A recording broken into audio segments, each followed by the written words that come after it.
എല്ലാ സുഹൃത്തുക്കളെയും ലൈഫ് വിഷനിലേക്ക് ഒരിക്കൽ കൂടി സ്വാഗതം ചെയ്യുന്നു.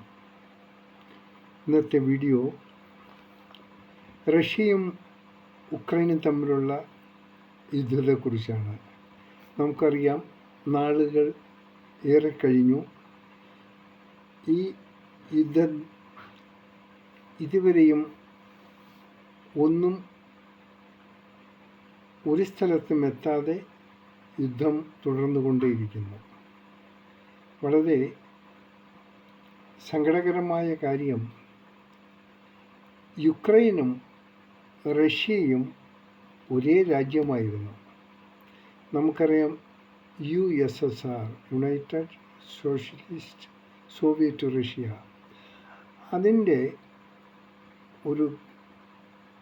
അതിൻ്റെ ഉള്ളിലുണ്ടായിരുന്ന ഒരു രാജ്യമായിരുന്നു ഉക്രൈൻ. അവസാനം ഈ രാജ്യങ്ങൾ ഗോർബച്ചോവ് ഈ രാജ്യങ്ങളെ പിരിച്ചുപിടിച്ച് സ്വയമേ ഭരിക്കാനുള്ള ഒരു സംവിധാനമുണ്ടാക്കി. അങ്ങനെ യുക്രൈൻ സെപ്പറേറ്റ് ആകുന്നു. ഇവരുടെ സംസ്കാരവും അവരുടെ ജീവിതശൈലിയും അവരുടെ എല്ലാവിധ സംസ്കാരങ്ങളും ഒന്നാണ്. അതായത് ഉക്രൈൻ്റെയും റഷ്യയുടെയും ആൾക്കാർ ഒരേ ലെവലിലുള്ളവരാണ്.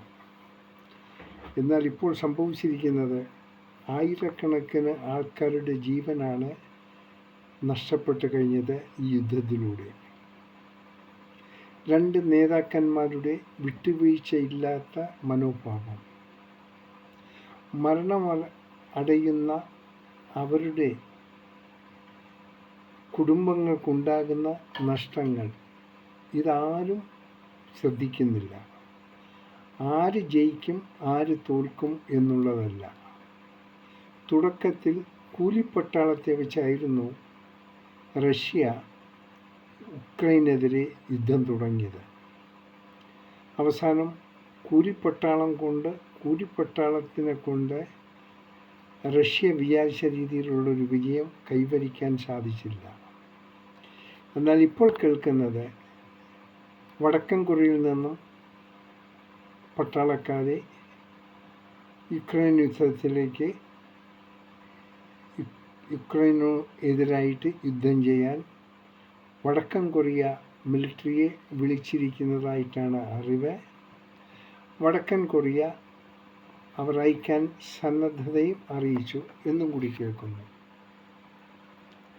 നമുക്ക് അറിയാവുന്നുള്ളൊരു വസ്തുതയാണ്, യുദ്ധം തുടങ്ങാൻ എളുപ്പമാണ്, എന്നാൽ നിർത്തുന്നത് അത്ര എളുപ്പമില്ല. ഒരാഴ്ചയോ രണ്ടാഴ്ചയോ കൊണ്ട് തീർക്കാമെന്നുള്ള ഒരു വളരെ ബാലിശമായ ഒരു തീരുമാനവുമായിട്ടായിരുന്നു റഷ്യ യുക്രൈനെ ആക്രമിച്ചത്. ഫലത്തിലെന്തായി? വർഷങ്ങൾ കഴിഞ്ഞു യുദ്ധം നടന്നുകൊണ്ടേയിരിക്കുന്നു. അതുപോലെ തന്നെയാണ് അമേരിക്കയും ഇറാനും ഇസ്രയേലും തമ്മിലുണ്ടായ യുദ്ധവും. അതും ഉടൻ തന്നെ തീർക്കാൻ സാധിക്കുമെന്നുള്ളൊരു ശുഭാപ്തി വിശ്വാസത്തിലായിരുന്നെങ്കിലും അതിനും ഒരു അവസാനം കണ്ടെത്താൻ സാധിച്ചില്ല. ഇതിലൂടെ ലോകത്തിന് എന്ത് സന്ദേശമാണ് കൊടുക്കാൻ സാധിക്കുക? ഇല്ല. പുടിനും സെലൻസ്കിയും അവർ ആർക്കു വേണ്ടിയാണ് യുദ്ധത്തിൽ ഏർപ്പെട്ടത്? ജനങ്ങൾക്ക് വേണ്ടിയായിരിക്കാം. എങ്കിൽ ജനഹിതം കൂടി മനസ്സിലാക്കേണ്ട ഒരാവശ്യമുണ്ടായിരുന്നു.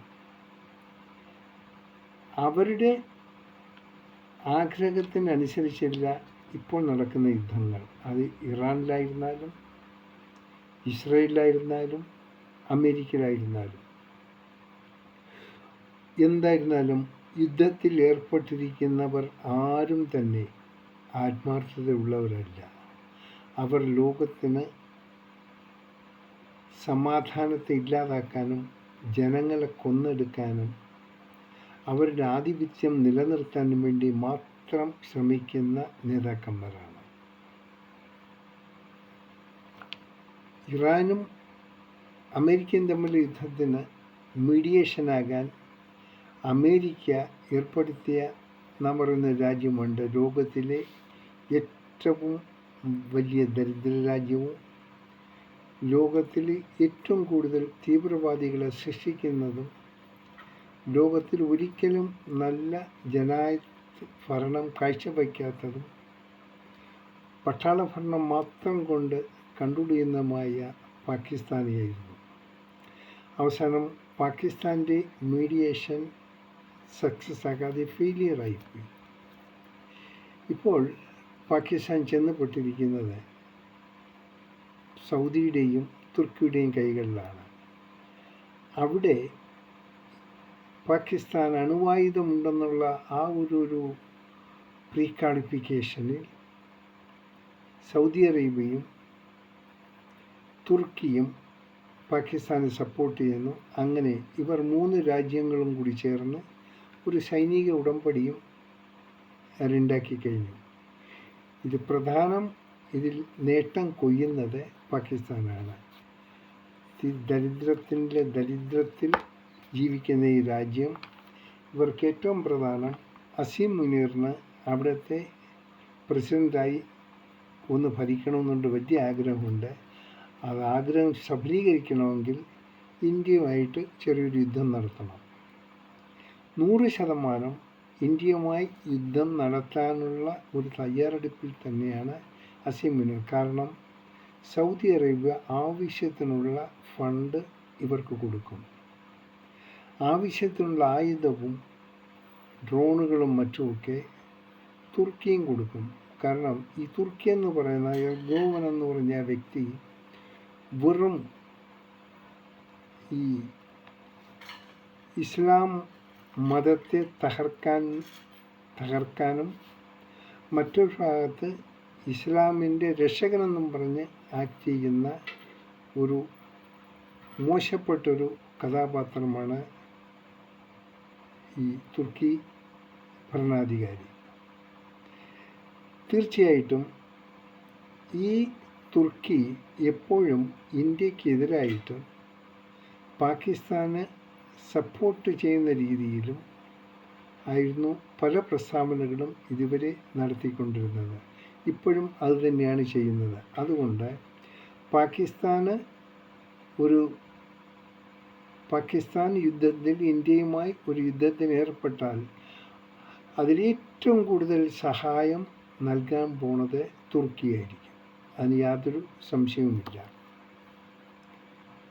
എങ്കിൽ തന്നെയും പാകിസ്ഥാൻ വിചാരിക്കുന്ന രീതിയിൽ ഇന്ത്യയെ അത്ര കീഴ്പ്പെടുത്താമെന്നുള്ളൊരു മിഥ്യാബോധമാണ് പാകിസ്ഥാൻ ഇപ്പോൾ ഈ ഒരു യുദ്ധത്തിലേക്ക് നയിക്കാൻ ശ്രമിക്കപ്പെടുന്നത്.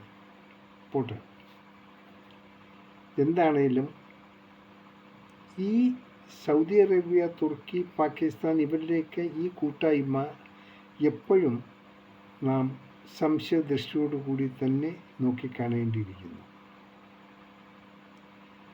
ഈ ജിയോ പൊളിറ്റിക്സ് എപ്പോഴും മാറിക്കൊണ്ടേയിരിക്കും. അതിനൊരു സ്റ്റെബിലിറ്റി ഇല്ല, ഒന്നുമില്ല. ഏത് സമയത്തും മാറ്റങ്ങൾ സംഭവിക്കാം. അത് ഡിപ്പെൻഡ്സ് ഓൺ അവിടുത്തെ നേതാക്കന്മാരിലാണ് നിക്ഷിപ്തമായിരിക്കുന്നത്. നമുക്ക് കാത്തിരുന്ന് കാണാം. എപ്പോഴും നമ്മൾ അലേർട്ടായിരിക്കണം. തീർച്ചയായിട്ടും നമ്മുടെ സേനകളും നമ്മുടെ ഭരണകൂടവും പാകിസ്ഥാനെ നല്ല രീതിയിൽ വീക്ഷിക്കുന്നുണ്ട്. അവർ നമ്മൾ ഒബ്സർവേഷൻ നടത്തുന്നുണ്ട്.